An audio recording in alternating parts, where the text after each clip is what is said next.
Between March and November of 1849, 17 male slaves vanished from the household registries of Richmond's most prominent families. Official records indicated they were sold to distant plantations. Yet, no trace of these transfers appeared on shipping manifests. What the city's ledgers hid was far more disturbing than mere accounting errors. In the parlors of Church Hill's grandest mansions, behind locked doors adorned with imported French wallpaper, 8 women from Virginia's oldest families had formed an arrangement so profane its discovery would force the Virginia legislature into emergency session. The men were never sold. They never left Richmond. And what these women did with them would remain Virginia's most closely guarded secret for over 7 decades. Before we continue with the story of Richmond's hidden society, take a moment to subscribe to our channel and hit that notification bell. We uncover the darkest corners of American history that others dare not explore. And in the comments below, tell us what state or city you are listening from. Now, let us descend into the perfumed darkness of Church Hill. The spring of 1849 found Richmond at the apex of its antebellum prosperity. The city's population had swelled to nearly 28,000 souls. Its tobacco warehouses lined the James River like monuments to King Cotton's smaller, more aromatic cousin. Above the commercial district rose Church Hill, a neighborhood of Carland mansions where Virginia's oldest families maintained their town residencies. These were not the nouveau riche of the cotton trade but descendants of colonial gentry whose roots in Virginia soil preceded the Revolution. The women who gathered in these homes on Tuesday and Thursday afternoons presented themselves as paragons of Southern refinement. They organized charity drives for the poor, arranged flowers for St. John's Episcopal Church, and maintained the elaborate social rituals that separated Virginia aristocracy from mere wealth. Their husbands served in the state legislature, managed tobacco concerns, and practiced law. Their daughters learned French and piano. Their sons attended the College of William and Mary. Catherine Hargrove presided over this social sphere with the quiet authority of old money. At 43, she had inherited the Hargrove tobacco fortune upon her father's death and managed it with an acumen that surprised Richmond's male business community. Her husband, Thomas Hargrove, served as a circuit court judge and spent much of his time traveling Virginia's western counties. The Hargrove mansion on Franklin Street boasted 12 rooms, a music salon, and quarters for 23 enslaved people. Among Catherine's closest associates was Eleanor Randolph, a distant cousin of the president's family, whose husband owned controlling interest in 3 tobacco warehouses. Then there was Margaret Wickham, descended from one of Jamestown's founding families, who maintained 2 properties in Church Hill and a 1,000-acre plantation in Charles City County. Lucinda Epps had married into banking wealth but possessed a pedigree that predated the marriage by 2 centuries. Her family tree intertwined with every notable Virginia family since 1650. These women understood power in ways their husbands did not fully grasp. While men wielded authority through law and commerce, Southern women of their class exercised control through more subtle means. They managed households containing dozens of enslaved people, adjudicated disputes, dispensed punishment, and made daily decisions affecting scores of lives. Within their domestic sphere, they were absolute monarchs. Yet by early 1849, something had shifted in the careful balance of Church Hill society. Those who paid close attention might have noticed that Catherine Hargrove's Tuesday afternoon salons had grown more exclusive. The guest list had narrowed from 20 women to 8. The servants who attended these gatherings were always the same and always male. The parlor doors remained locked during these meetings, unusual in an era when proper ladies kept doors open to preserve reputation. Richmond's black community noticed more. House servants whispered of strange requests, of men being summoned to mansions where they had no regular duties. Families in Shockoe Bottom spoke of husbands and sons who disappeared into Church Hill homes and returned changed, silent, their eyes fixed on some middle distance as though afraid to meet a direct gaze. Samuel, a 31-year-old man enslaved by the Hargrove family, had served as Catherine's personal attendant since her father's death. He stood 6 feet tall with the bearing of someone who had received better treatment than most enslaved people, having been taught to read despite Virginia law forbidding such education. He had been raised in the Hargrove household, his mother serving as Catherine's childhood nurse. This proximity had created a relationship more complex than simple ownership, a dynamic that Catherine had begun to explore in ways that violated every boundary of her society. On a Tuesday afternoon in early March, Catherine summoned Samuel to her private sitting room, a space her husband rarely entered. What transpired in that room over the following hours would establish a pattern that would spread through Church Hill's elite homes like fever through a crowded tenement. The afternoon of March 6, 1849 began with unusual weather for early spring.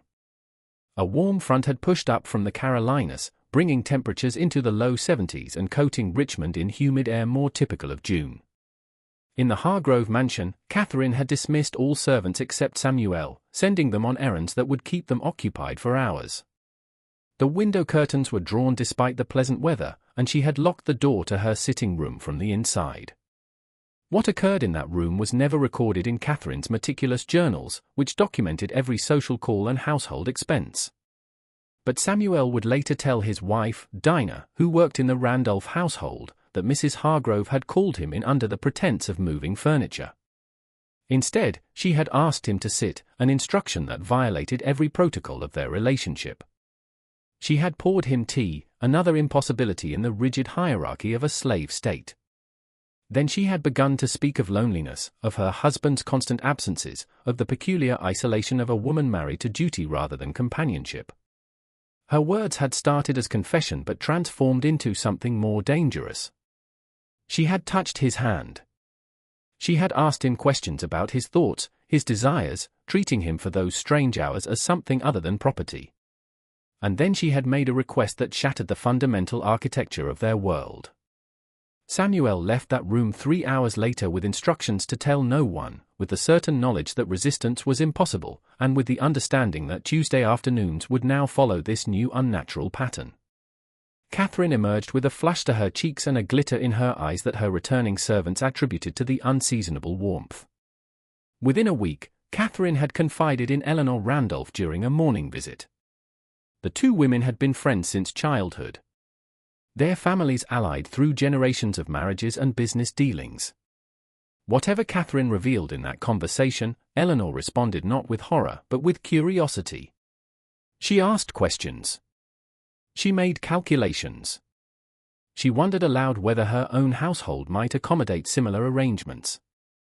2 weeks after Catherine's first transgression, Eleanor summoned Dinah's husband, Isaac, to her private chambers under the guise of repairing a loose window latch. The window required no repair. By April, 6 more women from Church-Hill's innermost circle had adopted the practice. The women began meeting regularly, ostensibly for their charity work with the Richmond Female Orphan Asylum, but their conversations had taken on a different character. They spoke in coded language about their arrangements, comparing approaches, discussing logistics. Margaret Wickham revealed she had begun rotating between 3 different men from her household staff. Lucinda Epps confessed she preferred men in their late 20s, finding them more vigorous than older slaves, yet more disciplined than younger ones. What had begun as Catherine's private transgression evolved into something more organized, more systematic. The women developed protocols.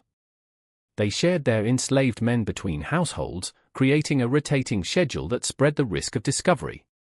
If a servant was too frequently summoned to one mistress's private rooms, suspicions might arise. But if he was sent on errands between households, if his absences could be attributed to legitimate tasks, the pattern became harder to detect. By May of 1849, the 8 women had established what they called, with deliberate irony, the Sisterhood of Charity. The name served a dual purpose.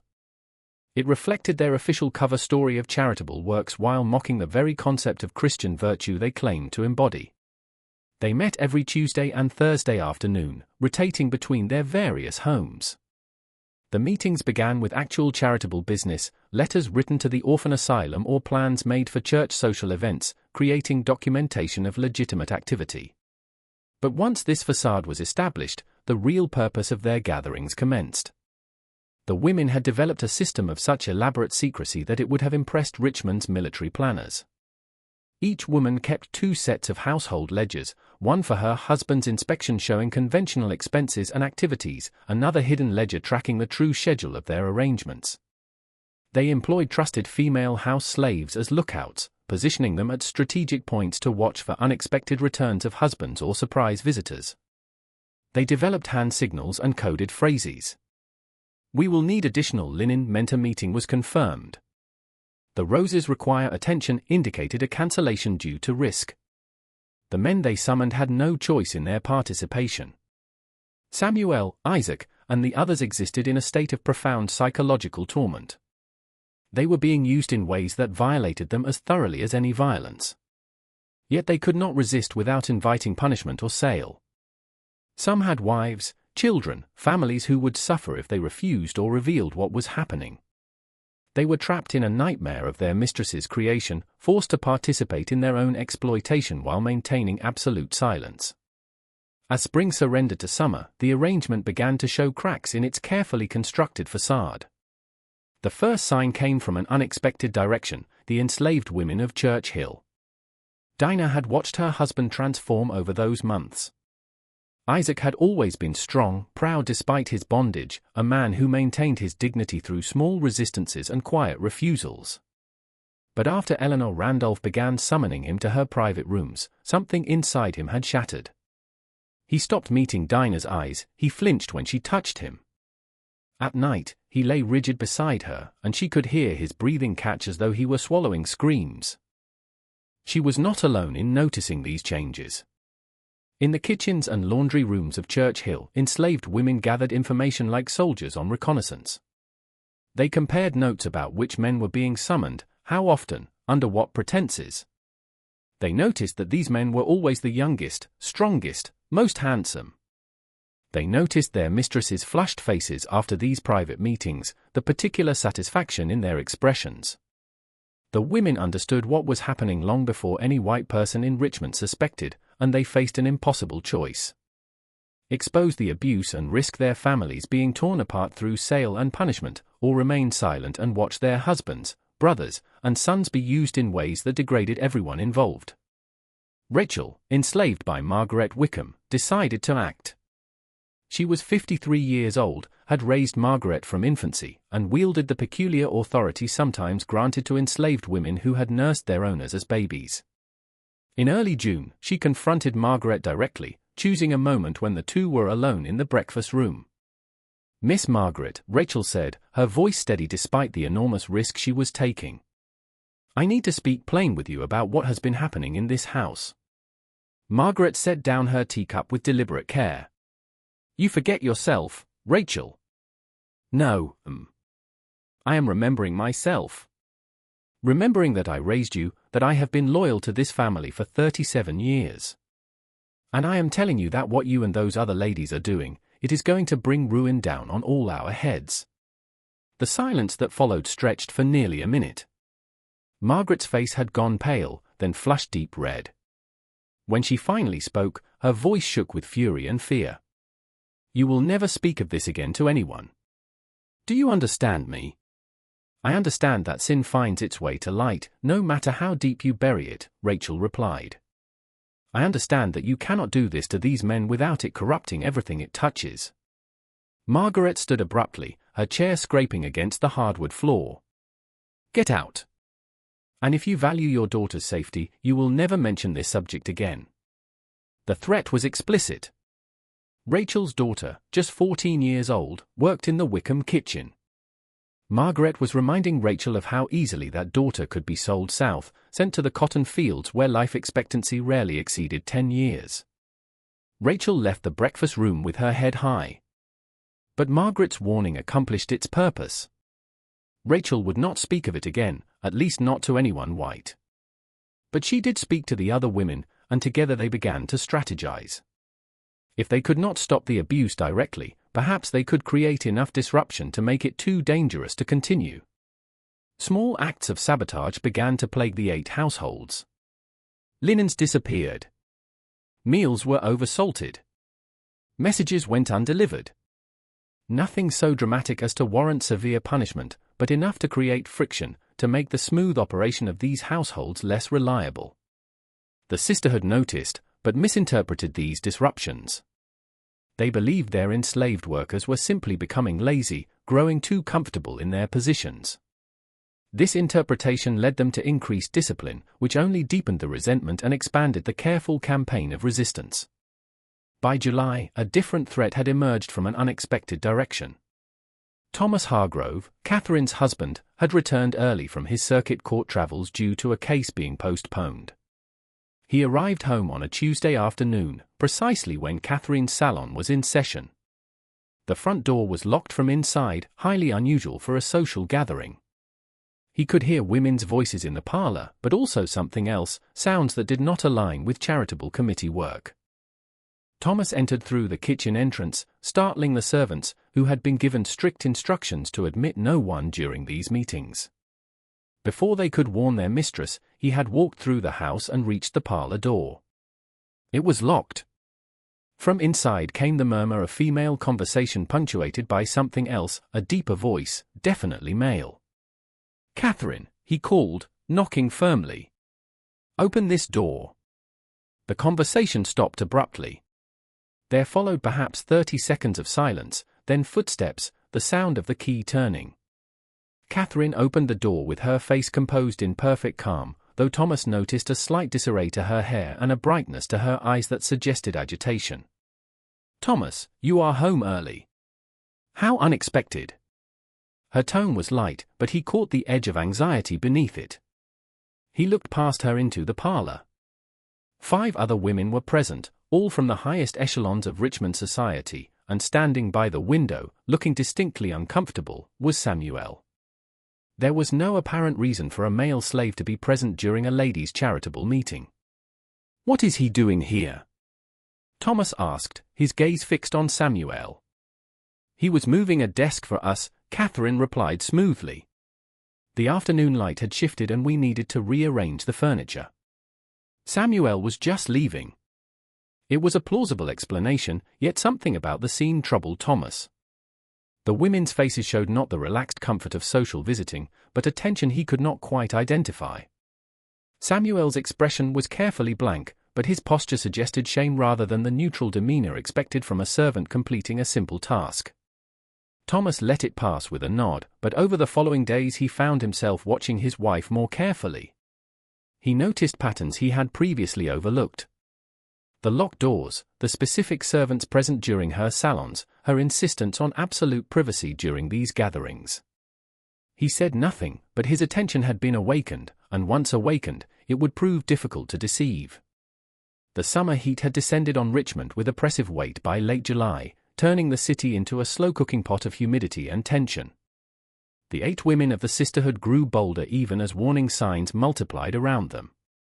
Perhaps it was the intoxication of transgression, the addictive quality of violating every rule that had governed their lives since birth. Perhaps it was simply that they had gone too long without consequences and had begun to believe themselves untouchable. Catherine had added 2 more men to her rotation by August, both from her country property whom she had transferred to Richmond under the pretext of needing additional household staff. She had also begun hosting evening gatherings in addition to the afternoon salons, small dinners where the wine flowed freely, and the conversation turned increasingly frank about their arrangements. The women had begun to treat their systematic exploitation as an open secret among themselves, discussing it with the casual matter-of-factness that other ladies might use when talking about new dress patterns or the quality of their gardens. Eleanor Randolph had begun documenting their activities in a coded journal using a cipher she had learned from her father. Each man was assigned a number, each woman a letter. Encounters were recorded with dates and brief notes about satisfaction level. She kept this journal in a locked drawer of her writing desk, convinced that the code made its contents impenetrable to anyone who might discover it. What Eleanor did not know was that Isaac, the man she summoned most frequently, could read. He had been taught by Eleanor's father years before during a period when some slaveholders still believed education might make their human property more valuable. Isaac had seen Eleanor working in her journal, had noticed where she kept the key. Late one night in August, while Eleanor and her husband slept, Isaac had carefully picked the desk lock using a wire from a broken corset stay. He could not immediately break the cipher, but he carefully copied several pages onto paper he had stolen from the kitchen accounts ledger. He hid these copies in the cellar, wrapped in oilcloth and buried beneath a loose stone. He was not certain what he would do with this evidence, but he understood instinctively that documentation was power, even for someone who had no legal standing to possess power. Isaac shared his discovery with Samuel, and together they began to conceive of something unprecedented, a way to expose their mistresses that might not result in their own destruction. They needed an ally, someone white who possessed both the authority to act and the moral courage to do so. They found him in an unexpected place. Reverend William Thompson had served at St. John's Episcopal Church for 11 years. At 62, he was respected but not beloved, known for sermons that emphasized duty and judgment rather than comfort and grace. He was also unusually vocal in his belief that slavery, while perhaps necessary, was not inherently virtuous and carried moral responsibilities that most slaveholders shirked. This position had not made him popular with Church Hill's elite, but his social standing and education protected him from direct criticism. Samuel's mother, Celia, worked in the church as a cleaner. She had known Reverend Thompson since his arrival in Richmond and had occasionally spoken with him about matters of faith and morality. In late August, Samuel asked his mother to arrange a private meeting with the Reverend, claiming he needed spiritual counsel regarding a matter of conscience. The meeting took place in the church's small library on an evening when no services were scheduled. Samuel had never been so frightened in his life. He was about to accuse some of Richmond's most powerful women of profound moral transgression. If Thompson did not believe him, or worse, if Thompson believed him but chose to protect the women rather than pursue justice, Samuel would likely be sold south before the week ended. But Samuel had judged his man correctly. As he described what was happening, choosing his words carefully to convey the abuse without explicit detail, he watched Thompson's face transform from skepticism to horror to cold fury. When Samuel finished speaking, the Reverend sat in silence for several minutes, his hands gripping the arms of his chair so tightly his knuckles had gone white. "These are serious accusations," Thompson finally said. "I am aware, sir. But there is documentation, written evidence kept by Mrs. Randolph, and there are witnesses if they could be convinced to speak. Every enslaved person in those 8 households knows what has been happening." Thompson stood and paced to the window, looking out at Church Hill's mansion silhouetted against the evening sky. "Do you understand what you're asking me to do? To accuse these women would be to shake Richmond society to its foundations. I would be challenging some of the most powerful families in Virginia. I understand, sir. I also understand that what they're doing is evil, and that evil thrives when good men choose comfort over truth." The Reverend turned back to face Samuel, and in his eyes was the glint of something fierce and uncompromising. "I will need the written evidence. Can you obtain it without being caught?" "Yes, sir. I believe I can." "Then do so. Bring it to me here in 3 days. And Samuel," Thompson paused, "I want you to know that I believe you. And I will act on this regardless of the personal cost. Some sins are too profound to overlook." The next 3 days passed in exquisite tension. Isaac and Samuel waited for an evening when the Randolph household was hosting a dinner party, when Eleanor would be occupied for hours and unable to check her private chambers. On the evening of September 1st, as guests arrived and servants rushed through their duties, Isaac slipped upstairs. His hands shook as he picked the desk lock again. The journal was exactly where Eleanor kept it. He removed it carefully, wrapping it in a kitchen towel he had brought for this purpose. He placed a book of similar size and weight in the drawer so that if Eleanor checked, she would feel the expected resistance and weight when she opened it. Then he descended the servant stairs and handed the journal to Samuel, who was waiting in the garden. Samuel ran through the evening streets to St. John's Church. Reverend Thompson was waiting in the library, and together they sat under lamplight and began to decode Eleanor's cipher. It was simpler than Eleanor had imagined, a basic substitution code that yielded to patient analysis. Within 2 hours, they had translated enough pages to confirm everything Samuel had described. The journal entries were explicit and damning. Eleanor had recorded names, dates, and details with the meticulous care of someone who had no fear of discovery. She had even assigned ratings, numerical scores for each man's performance. Reading these pages, Thompson's face grew increasingly rigid with disgust. "This is enough," he said finally. More than enough. I will take this to Bishop Meade tomorrow. He will have to convene a church inquiry, and from there this will reach the civil authorities. And what will happen to us? Samuel asked. To the men who were used this way. Thompson looked at him with genuine sorrow. I do not know. I wish I could promise you protection, but the truth is that Virginia law sees you as property, not victims. The women will face social ruin and possibly criminal charges, but you will face the consequences of your master's choices. It is profoundly unjust, but it is the world we live in. We know the risk, sir. But this has to end. Not just for us, but for anyone else who might suffer this way in the future. Thompson nodded slowly. Return the journal to where you found it. Let them have no warning of what is coming. Can you do that without being caught? I can try, sir. Samuel ran back to the house where the dinner party was still in progress. He returned the journal to Isaac, who had been waiting in growing panic. Isaac ascended the stairs again, replaced the journal in the desk, and relocked the drawer. The whole theft had lasted less than 3 hours, and as far as anyone in the household knew, nothing unusual had occurred. But the next morning, Reverend Thompson traveled to the home of Bishop William Meade, the Episcopal Bishop of Virginia, and one of the most influential religious figures in the state. Thompson brought with him detailed notes from Eleanor's journal, including specific dates, names, and descriptions that could not be dismissed as slander or confusion. Bishop Meade had served as bishop for 18 years. He was 73 years old, stern in manner, and deeply conservative in his social views. He believed slavery was ordained by God as a means of bringing Christian civilization to an inferior race, a view shared by most white Virginians of his class. But he also believed that with ownership came heavy moral responsibility, and that slaveholders who abused their position would answer to divine judgment. As Thompson laid out the evidence, Bishop Meade's expression moved through stages of disbelief, shock, and fury. When Thompson finished, the bishop sat in silence for several minutes, his age suddenly visible in the sag of his shoulders and the heaviness of his breathing. If this is true, he said finally, it represents a moral corruption so profound that I can scarcely comprehend it. These are women I have known for decades. Women who sit in my church every Sunday and profess Christian virtue. It is true, Your Grace. I have seen the written evidence. I have spoken to witnesses. Then we have no choice but to act. But William, do you understand what this will unleash?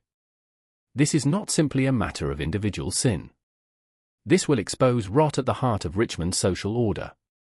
It will suggest that the very women we trust to uphold moral standards, to raise children, and manage households are capable of profound evil. I understand. But the alternative is to allow this to continue, to become complicit through our silence. Bishop Meade stood and walked to his window, gazing out at the morning light on Richmond streets. Convene a private inquiry. Select 5 men of unimpeachable character, men with no family ties to the accused women. I will preside over the proceedings myself. We will hear the evidence, interview the witnesses, and determine the truth of this matter. If these accusations prove accurate, we will turn our findings over to the civil authorities. May God have mercy on us all. The inquiry was convened in absolute secrecy on September 10th in a private room at St. John's Church. The 5 men Bishop Meade selected were all respected community leaders, but none from Church Hill's innermost circle. They included a merchant, a physician, a lawyer, a plantation owner from Henrico County, and a professor from Hampden-Sydney College. All had been sworn to confidentiality and understood they were investigating matters of extraordinary sensitivity. Just when we thought we had seen it all, the horror in Richmond intensifies. If this story is giving you chills, share this video with a friend who loves dark mysteries. Hit that like button to support our content. And do not forget to subscribe to never miss stories like this. Let us discover together what happens next. The inquiry began with Reverend Thompson presenting his evidence and explaining how it had come to his attention. The panel members listened in growing shock as he described the system the 8 women had established. Then he presented his transcriptions from Eleanor's journal, reading selected passages aloud. The explicit nature of the entries left no doubt about what had occurred. Next came the witnesses. Samuel testified first, describing in careful, restrained language what Catherine Hargrove had subjected him to. His dignity in the face of such violation moved several panel members to visible emotion. Isaac followed, corroborating Samuel's testimony and adding details about Eleanor Randolph's behavior. 3 more enslaved men testified, each describing similar patterns of coercion and abuse. Then came Rachel, Margaret Wickham's enslaved nurse. She testified about confronting Margaret and about the threat Margaret had made against Rachel's daughter. Her testimony established that at least some of the women had been consciously aware their actions were wrong and had been actively working to conceal them. The final witness was unexpected. Dr. Henry Garrett, a Richmond physician who attended several of Churchill's elite families. He testified that he had been called to examine Eleanor Randolph in July after she complained of female troubles. His examination had revealed evidence consistent with frequent sexual activity, surprising in a woman whose husband had been traveling for business during the previous month. At the time he had noted this oddity, but had not spoken of it, assuming perhaps an affair with someone of her own class. Now, in light of the other testimony, the significance of his findings became clear. The inquiry concluded late that evening. The panel deliberated for less than an hour before reaching their verdict. The accusations were credible and supported by substantial evidence. Bishop Meade directed that a formal report be prepared and delivered to the Governor of Virginia along with a recommendation that criminal charges be filed against all 8 women. The next morning, September 11th, Bishop Meade personally delivered the inquiry's findings to Governor John Floyd at the state capitol. Floyd read the report in silence, his face growing increasingly flushed. When he finished, he looked up at the bishop with something close to despair in his eyes. "Do you understand what you are handing me? If this becomes public, it will destroy some of Virginia's most prominent families. It will suggest that our entire social order is built on hypocrisy and perversion. I understand completely, Governor. I also understand that justice demands action regardless of the social consequences." Floyd stood and walked to his window, echoing Bishop Meade's earlier gesture at his own home. Outside, Richmond conducted its ordinary business, unaware that its foundations were about to shift. "I will have to involve the state legislature. This is too large for executive action alone. We will need to convene an emergency session." "When?" "Give me 3 days to prepare the ground. Some of the legislators are friends or relations of the accused women. I need to speak with key members privately before this goes to the full assembly." "And the women? Should they be arrested?" Floyd shook his head slowly. "Not yet. If we arrest them now, before the legislature has determined how to proceed, we risk legal challenges that might compromise the entire case. But I will have them placed under discreet surveillance. If any attempt to flee Richmond, we will detain them immediately." That same afternoon, Floyd summoned his most trusted aide, a lawyer named Robert Stannard, who had served 3 governors and possessed both discretion and moral clarity. Floyd handed him the inquiry report and watched as Stannard read through it, his expression shifting from curiosity to revulsion. "Dear God," Stannard whispered when he finished. "How long has this been occurring?" "Since March, as far as we can determine. Possibly longer in some cases. I need you to conduct preliminary legal research. What charges can we bring under Virginia law? What precedents exist? And most importantly, how do we proceed without creating a public spectacle that damages Virginia's reputation throughout the nation?" Stannard spent the next 2 days in the state law library, poring over statutes and case records. What he discovered was both encouraging and problematic. Virginia law clearly prohibited adultery and fornication, with penalties that included public whipping and fines. Several 18th-century cases had resulted in convictions of white women for sexual relations with enslaved men, though these typically involved poor women without social standing. But nowhere in Virginia's legal history could Stannard find a case remotely similar to this one: wealthy, socially prominent women systematically exploiting multiple enslaved men over an extended period. The closest parallel was a 1762 case from Williamsburg involving a tavern keeper's wife. But that woman had been quickly convicted and whipped in the public square.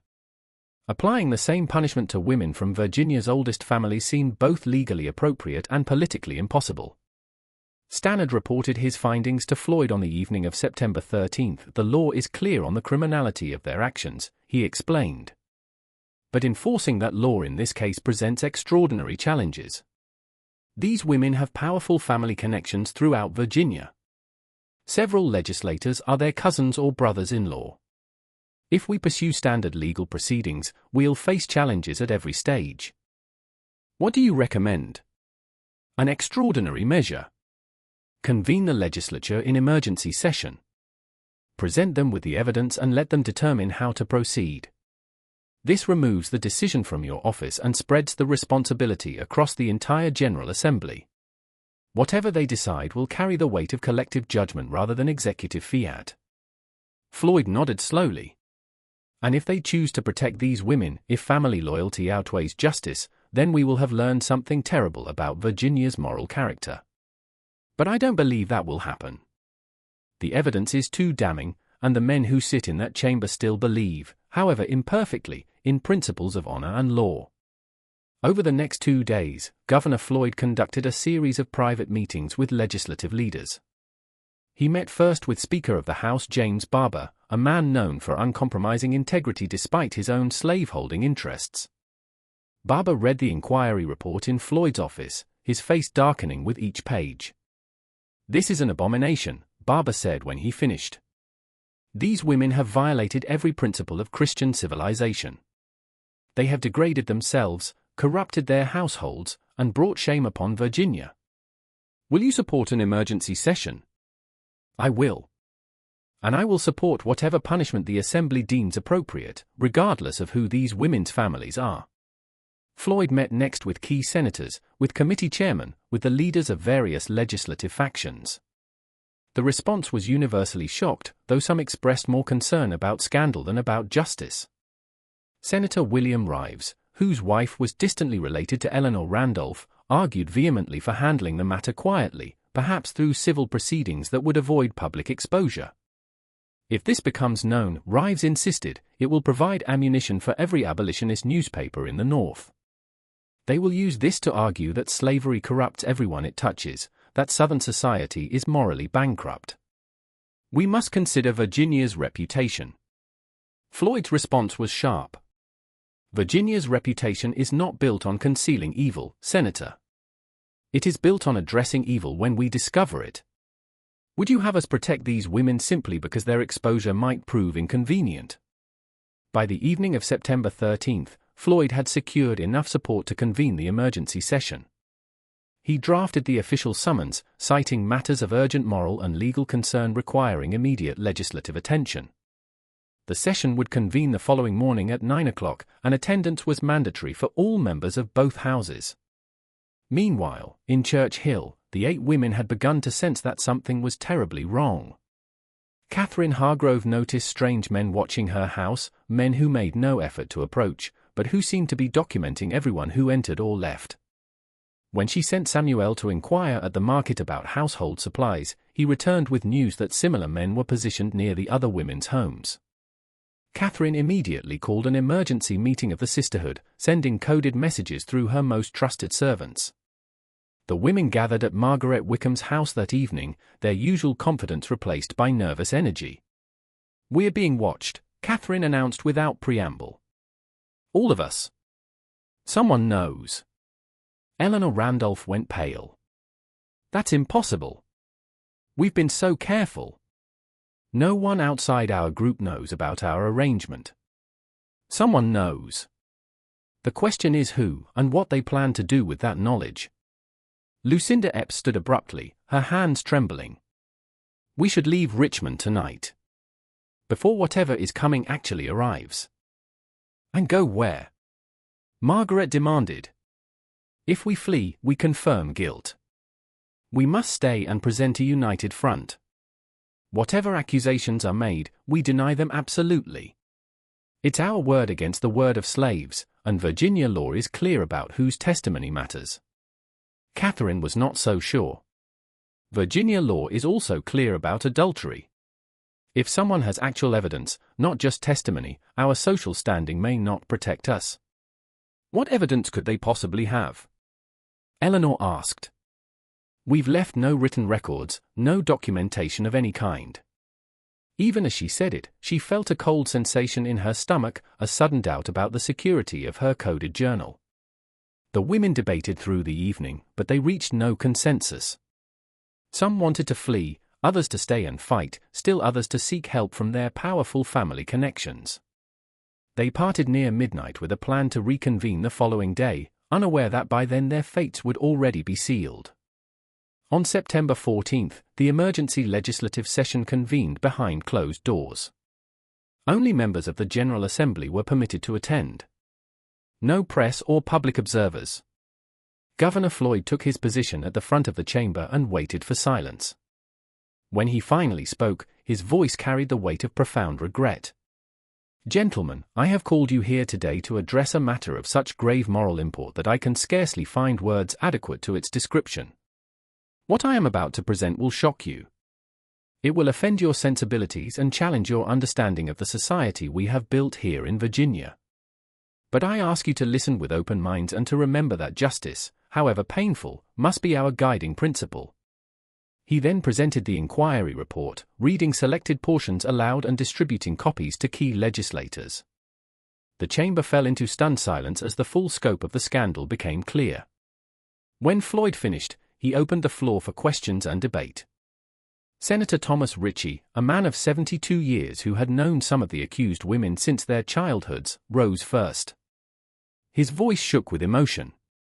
Governor Floyd, these are daughters of Virginia's most respected families. Women I have known personally for decades. Are we absolutely certain of these accusations? The evidence is overwhelming, Senator. Written documentation, multiple witness testimonies, even medical evidence. The inquiry panel consisted of 5 men of unimpeachable character who reviewed everything carefully. Their conclusion was unanimous. Delegate John Minor rose next. What of the enslaved men who testified? How do we know they are telling the truth? Might they have motivations to slander their mistresses? Floyd had anticipated this question. What possible motivation would they have? Coming forward exposed them to enormous risk. They faced potential sale, separation from their families, or worse. They gained nothing from this testimony except the possibility that the abuse might end. The debate continued for hours, growing increasingly heated. Men stood and condemned the women in language of biblical fury. Others defended them, arguing that the real villains were the enslaved men who had somehow seduced their mistresses. Several legislators with direct family connections to the accused women recused themselves from the proceedings, their faces gray with shame and fury. Delegate Samuel McDowell delivered perhaps the most powerful speech of the session. He was a younger man, only 34, known for his legal acumen and moral seriousness. He rose near the middle of the debate and spoke without notes, his voice clear and firm. Gentlemen, I understand the impulse to protect these women. They are our neighbors, our family members, women we have been raised to view as paragons of virtue. But that is precisely why this matter is so serious. These women did not simply commit adultery. They systematically exploited human beings over whom they held absolute power.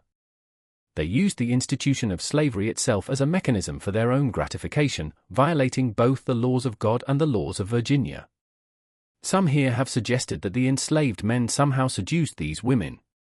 I would ask those colleagues to consider the nature of power in these relationships. How does a man who can be whipped or sold for disobedience seduce the woman who holds his fate in her hands? This was not seduction. This was coercion, pure and simple, and the women wielded that coercion. We are often told that slavery is a civilizing institution, that it brings Christianity and order to an inferior race. How can we maintain that argument while simultaneously arguing that enslaved men corrupted their pure white mistresses? Either these men are inferior and incapable of such corruption, or they are equal to us in their capacity for moral agency. We cannot have it both ways. I propose that we face this matter with the honesty it demands. These women committed grave crimes. They violated their marriage vows. They corrupted their households and they brought disgrace upon Virginia. The law provides remedies for such crimes, and we must apply those remedies regardless of the social status of the offenders. To do otherwise is to admit that we have one law for the powerful and another for everyone else. McDowell's speech shifted the tenor of the debate. Several legislators who had been wavering now spoke in favor of prosecution. But the question remained, what form should that prosecution take? The Assembly debated various options through the afternoon and into the evening. Criminal prosecution under adultery statutes would require public trials, which would inevitably become spectacles covered by newspapers throughout the nation. Some legislators argued this was necessary, that justice required full transparency. Others insisted it would damage Virginia's reputation irreparably and provide propaganda for abolitionists. A third option emerged during the evening session, proposed by Senator Benjamin Watkins Lee. What if we offer them exile? Remove them from Virginia permanently, confiscate their property to their husbands, but spare them public trial and punishment. This achieves justice while limiting the scandal. The proposal sparked immediate debate. Some saw it as too lenient, allowing wealthy women to escape consequences that poor women would face without question. Others saw it as appropriately balanced, punishing the women severely while protecting Virginia from national humiliation. Delegate McDowell rose again. I understand the appeal of this compromise, but I must ask, are we creating a precedent that the wealthy can buy their way out of criminal prosecution? What message does that send? Senator Lee responded thoughtfully. We are not allowing them to buy anything. We are forfeiting their property and banishing them from their homeland forever. For women of their class, that is a punishment perhaps more severe than a public whipping. They lose everything, their homes, their families, their social positions, their very identities as Virginians. And Virginia is spared the spectacle of putting its most prominent women on trial for sexual crimes. The debate continued past midnight, finally reaching a vote near 1 o'clock in the morning on September 15th. The measure passed by a narrow margin. The women would be charged under Virginia's adultery statutes, but offered the option of permanent exile in lieu of criminal trial. If they accepted exile, they would forfeit all property to their husbands, agree never to return to Virginia under penalty of imprisonment, and accept strict non-disclosure agreements forbidding them from speaking publicly about the case. A second vote addressed the enslaved men who had testified. After lengthy debate, the Assembly voted to purchase them from their owners at fair market value and grant them conditional freedom. They would be required to leave Virginia within 30 days and would face re-enslavement if they ever returned. It was an imperfect solution, one that acknowledged the men as victims while simultaneously treating them as threats to social order that needed to be removed from Virginia. The final vote concerned the records themselves. The inquiry report, the legislative debate transcripts, and all related documents would be sealed in the state archives for 75 years, not to be opened before 1924. This provision passed with overwhelming support, as even legislators who had pushed for harsher punishment recognized the value of limiting public knowledge of the scandal. On September 15th, before dawn, officials arrived at the 8 homes to inform the women of the charges against them and the terms of their exile. State deputies, accompanied by lawyers and witnessed by notaries, delivered formal documents detailing their options: accept immediate exile and property forfeiture, or face criminal prosecution in open court. Catherine Hargrove received her notice at 5:30 in the morning. She read it carefully, her face betraying no emotion, while Thomas stood nearby with his own lawyer. When she finished, she looked up at her husband of 19 years. "You knew," she said. "It was not a question. I suspected. I chose not to see clearly until I could no longer avoid it. Will you divorce me? I have already filed the papers. They will be finalized within the month." Catherine nodded slowly. "I suppose I should feel shame. I find I do not. I feel only anger that I lived in a cage so long without recognizing it for what it was."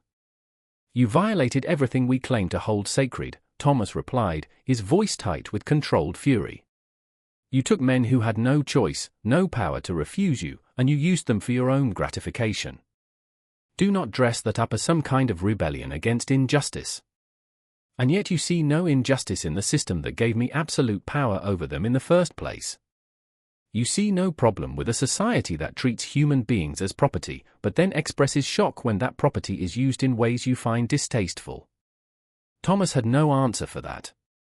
He turned and left the room, and Catherine began the process of packing her belongings. She had 24 hours to prepare for permanent exile from the only home she had ever known. Eleanor Randolph's response was far more dramatic. When the officials arrived at her home, she collapsed completely, sobbing uncontrollably and claiming that she had been led astray by Catherine's evil influence. Her husband, remarkably, stood by her side throughout her breakdown, his face set in an expression of grim determination. "She is my wife," he told the officials. "Whatever she has done, she is still my wife. If she must leave Virginia, I will go with her. Our marriage vows did not include exceptions for scandal or disgrace." The officials seemed unsure how to respond to this unexpected loyalty. They explained that he was under no legal obligation to accompany her, that he could divorce her and retain all property and social standing. But he shook his head firmly. "I made promises before God. I will keep them."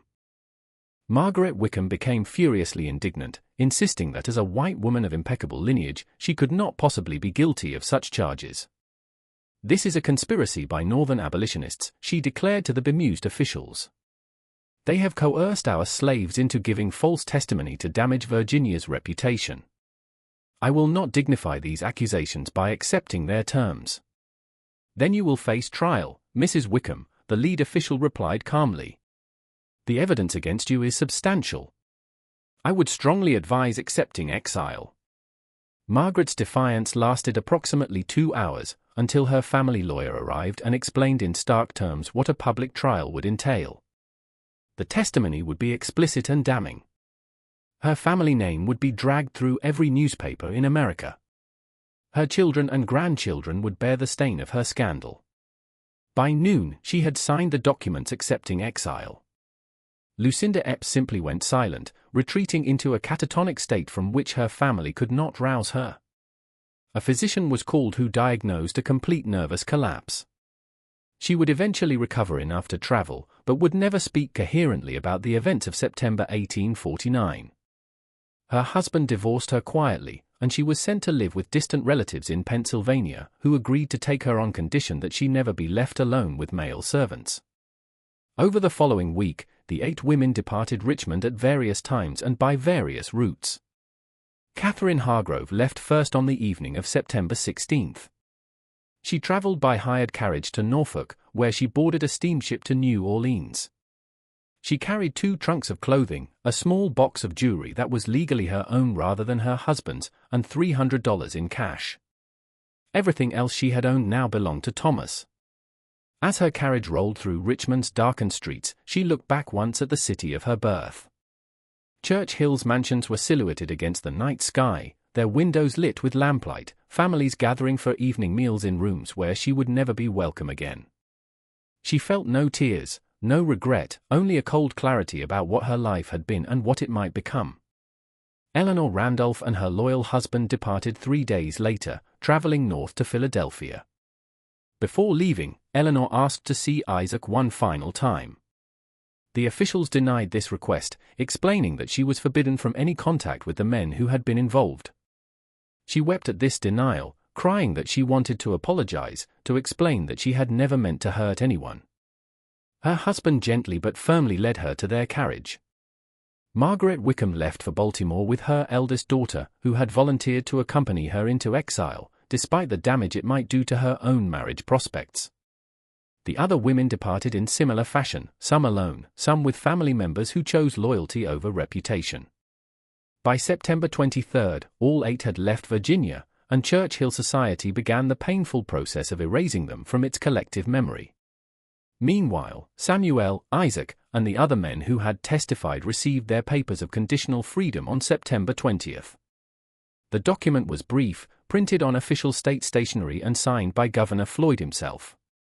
It stated simply that they had been manumitted by the Commonwealth of Virginia as compensation for their testimony in a matter of state importance, and that they were required to depart Virginia by October 20. Samuel read his papers 3 times, unable to quite believe what they represented. Freedom. It was a word he had heard all his life, but never expected to experience. But it was freedom with sharp limitations. He could never return to Virginia, could never see his mother's grave once she died, could never walk the streets of the only city he had ever known. He gathered his wife and mother and explained what had happened, showing them the papers with hands that shook slightly. His mother, Celia, wept silently. She was 61 years old and had been enslaved for her entire life. The idea of freedom at her age was both exhilarating and terrifying.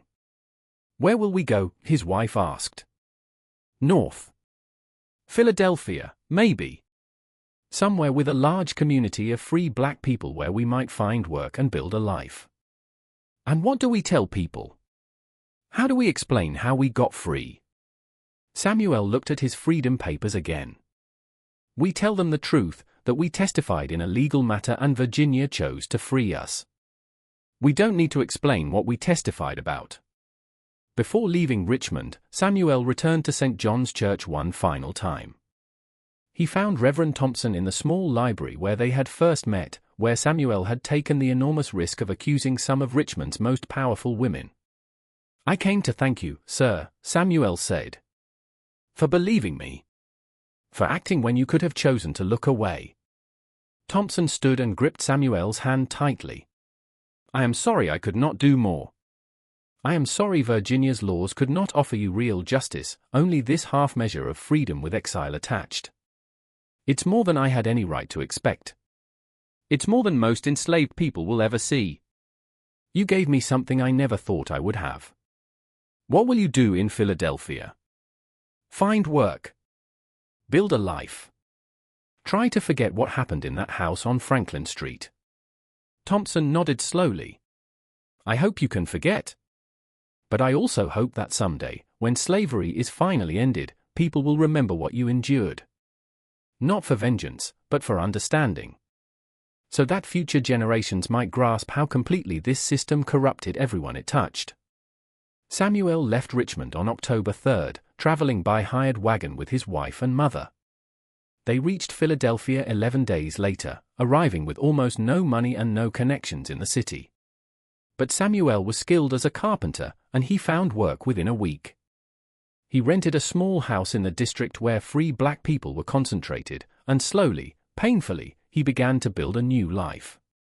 He never spoke publicly about what had happened to him in Richmond, but he did write it down. In a journal he kept hidden in his workshop, he documented everything: Catherine Hargrove's first summons, the systematic abuse that followed, the growing horror as he realized other men were experiencing the same exploitation, the terrifying decision to approach Reverend Thompson, the inquiry, the legislative session he had not been allowed to attend, and finally the freedom papers that had sent him into exile. Isaac went to New York, settling in the growing black community in Lower Manhattan. Unlike Samuel, he did speak about his experience, though never using his real name or identifying the women specifically. He became involved in the abolitionist movement, attending meetings and occasionally giving testimony about the realities of slavery. His accounts of being exploited by his mistress provided powerful ammunition for abolitionist arguments that slavery corrupted everyone it touched, white and black alike. At an anti-slavery meeting in 1853, Isaac spoke to a crowd of nearly 200 people. "They tell you that slavery is a civilizing institution," he said, his voice carrying across the packed hall. "They tell you that it benefits both master and slave, that it brings Christianity and order to an inferior race. But I can tell you from my own experience that slavery is nothing but corruption. It corrupts the enslaved by stripping them of autonomy and dignity. And it corrupts the enslaver by giving them absolute power over other human beings. Absolute power without check or balance, without accountability or restraint. And that power will be abused. It cannot be otherwise." The other men scattered across the North, some to Philadelphia, others to New York, Boston, or even Canada. A few tried to build normal lives, finding work and starting families and trying to forget Richmond. Others could not escape the memories and lived haunted lives, broken by what had been done to them. Back in Richmond, the the scandal's echoes continued to reverberate through Churchill society despite the official silence.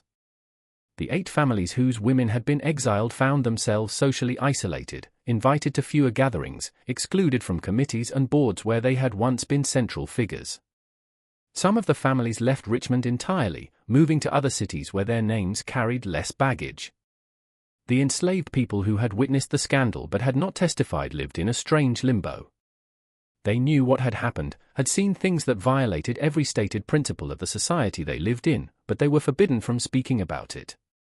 The knowledge sat inside them like poison, creating a shared understanding among Richmond's black community that the white families they served were capable of profound hypocrisy.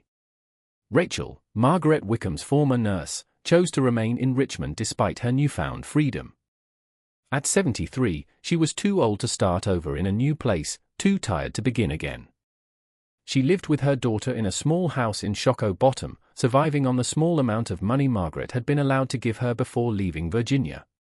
In her final years, Rachel would sometimes sit on her porch in the evenings and look up toward Church Hill, toward the mansions where she had spent her life serving people who claimed moral superiority while practicing profound evil.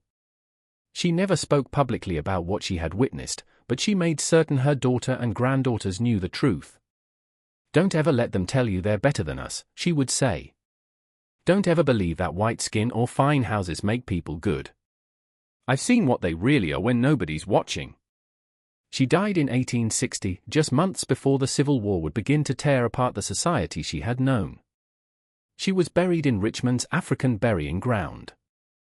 Her grave was marked with a simple stone that gave her name and dates, but no hint of the role she had played in exposing Church Hill's darkest secret.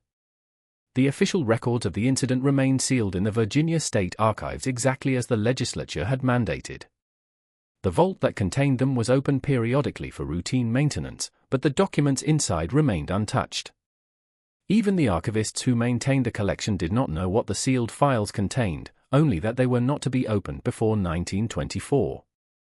Richmond society absorbed the scandal as best it could, creating a sanitized narrative that preserved reputations while obscuring truth. The official story was that 8 women from prominent families had been involved in financial improprieties and had chosen exile to avoid prosecution for embezzlement. This version was repeated so often that many people came to believe it, preferring a tale of white-collar crime to the reality of what had actually occurred. But truth has a way of persisting even when officially suppressed. In the kitchens and laundry rooms, in the quarters where enslaved people lived, the real story circulated. It was told in whispers, passed down through generations, modified and embellished until it took on an almost mythical quality. Some versions claimed there had been 20 women involved, others that the women had been practicing some form of witchcraft or devil worship. But at the core of every version was the essential truth: Richmond's most respectable ladies had systematically exploited their male slaves in ways that violated every stated principle of Southern civilization.